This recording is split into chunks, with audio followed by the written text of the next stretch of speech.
State Senator Becca Rausch has joined us each of the last 4 weeks to provide updates on developments in the Senate chambers. She joined me via FaceTime Thursday afternoon. Senator Rausch, thank you again for joining us on Local Cable Access.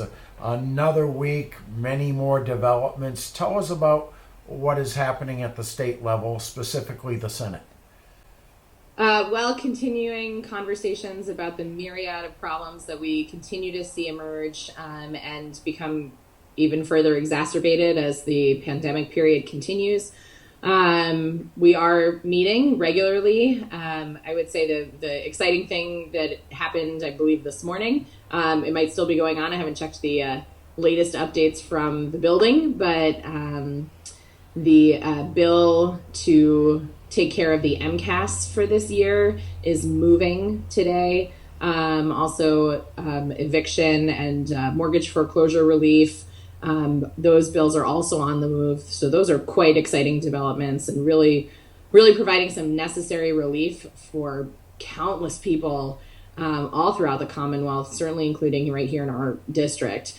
I think the other big exciting thing that we've seen happen is a partnership spawned by efforts through Partners in Health with the state to do some very serious contact tracing so that we can trace where this disease is going and make sure that we're doing everything we can to curb the spread and the infection rates. Have you heard from small businesses at all? I mean, there's money available. Getting that money isn't very easy from what I hear.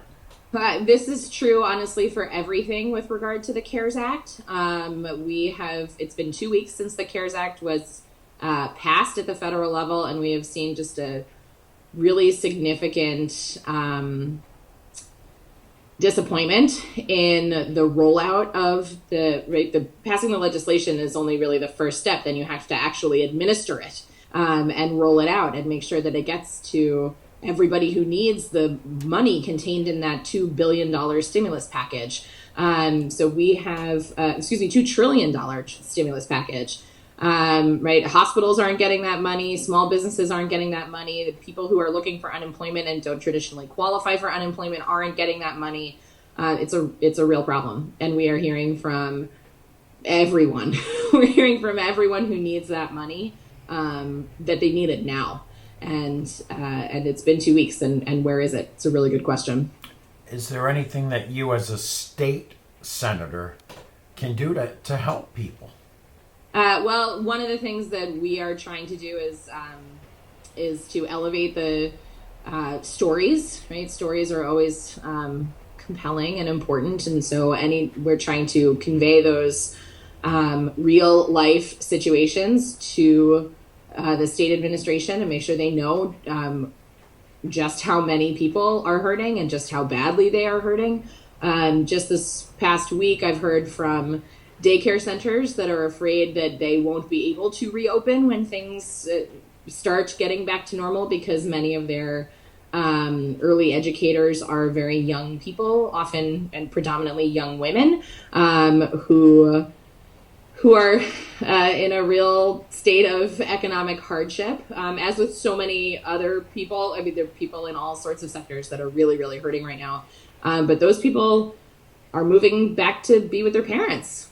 And they physically won't even be in Massachusetts when we start to get back to life as normal, or whatever new normal is going to be when this pandemic period is over. So, trying to consolidate information and then direct that information to the people who will hopefully address it. Also for people who are experiencing, a technical difficulty or need to reach someone, a live person to fix something in their small business application or their unemployment application, we are absolutely working on that.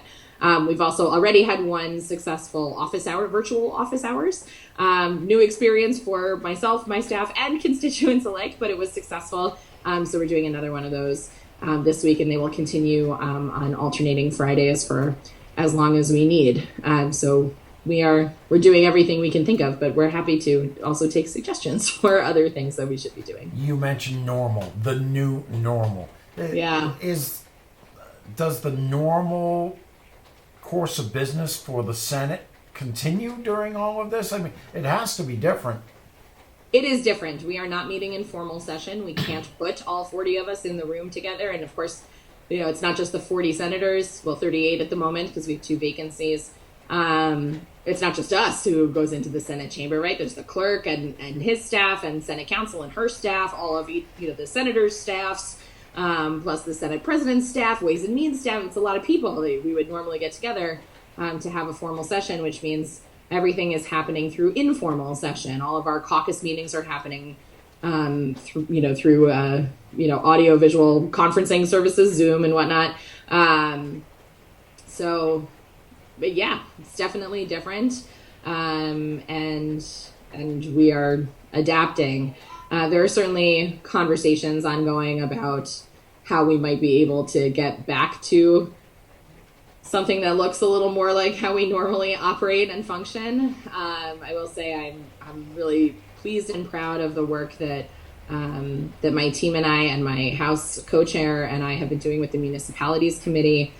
We passed a really robust bill to provide some tremendously important relief for municipal governments across the Commonwealth, budget relief, how to deal with delaying town meetings, and we continue to work on other issues, many other issues that we will need to address to support all of our local governments.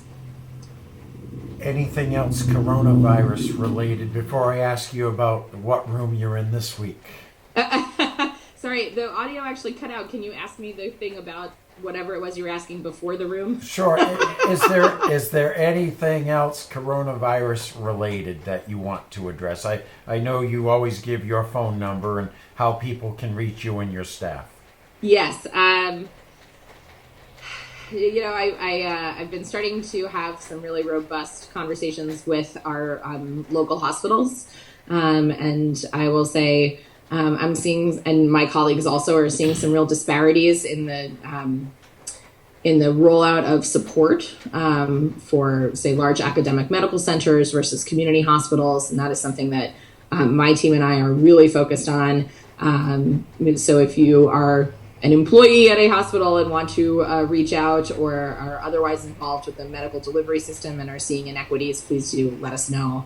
I was pleased to see this week that I think just yesterday that the Department of Public Health started releasing race-based data as to infection rates and positive cases. Unfortunately, a significant percentage of a racial identity is just unknown. So we don't really know. We don't really know what's going on because we have an incomplete data set. And in a moment of a pandemic, we need the data. We need accurate data. So we have a lot of things that need to be significantly improved. That having been said, I'm seeing a lot fewer people out and about. I myself have not left the house for over a week. Have not had to go into the State House, which is great, other than going for walks and bike rides and things with my kids and my spouse and the dog. She's very excited. The dogs are the real winners here because all their people get to be home with them all the time. I agree. So yeah. What number should people call to reach you, or if they have questions, need help? Yeah, so the office phone number is 617-722-1555. Please call. We check the voicemail routinely, multiple times a day. My staff have been tremendous. All of us are working overtime, including the interns who are volunteering to virtually come in and help. And the website is beccarauschma.com/coronavirus.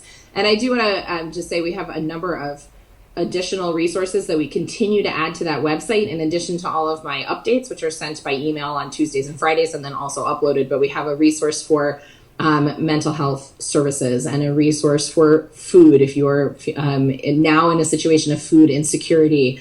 We've listed all of the local websites on the public health page. We are developing a page for family resources. So we continue to augment and build those resources on the website. And if there's a suggestion that anybody has to build that up, please let us know. Looks a lot like the room you were in last week with some drawings and pictures. This is the dining room, actually. So we got some pictures up there on the wall, the easel for the kids, and you can see one over my shoulder. We've had a proliferation of doodles Okay. in the house, courtesy in no small part of Mo Willems and his lunchtime doodles, which are fantastic, and our kids love them. And then the final question. This is, of course, the season of Passover, Easter Sunday, on Sunday. Certainly has a different feel this year. Yeah, well, that's for sure true. We started Passover last night. We held a Zoom Seder, or a Zeder, as the term is I'm learning. And that was weird because it was the four of us here at home. We're certainly very fortunate to have been able to even find all of the components that belong on a Seder plate. I actually took a picture of the roasted shank bone and sent it around to a bunch of people because people couldn't find it. And so they put the picture of it on their own Seder plates in their homes. So absolutely a different kind of celebration. But I also am hopeful that that we can all find some joy and some happiness in coming together. It was certainly weird to have everybody in little, sort of tic-tac-toe boxes on the Zoom screen, but we had 30 odd people last night spanning 8 different states in the US on both coasts, and also a couple of people from Israel who called in, which was amazing. And tonight we're going to have a similar experience. So it's strange, but also really kind of amazing that our technology allows us to still come together in this way. They may have stumbled upon something there, that's for sure. Yeah, maybe. So certainly wishing everybody who's celebrating anything, Passover, Easter, whatever your holiday may be this time of year, wishing everyone a healthy and happy holiday. Thank you again, Senator. Have a great week. We'll see you next week. Thanks so much. You too.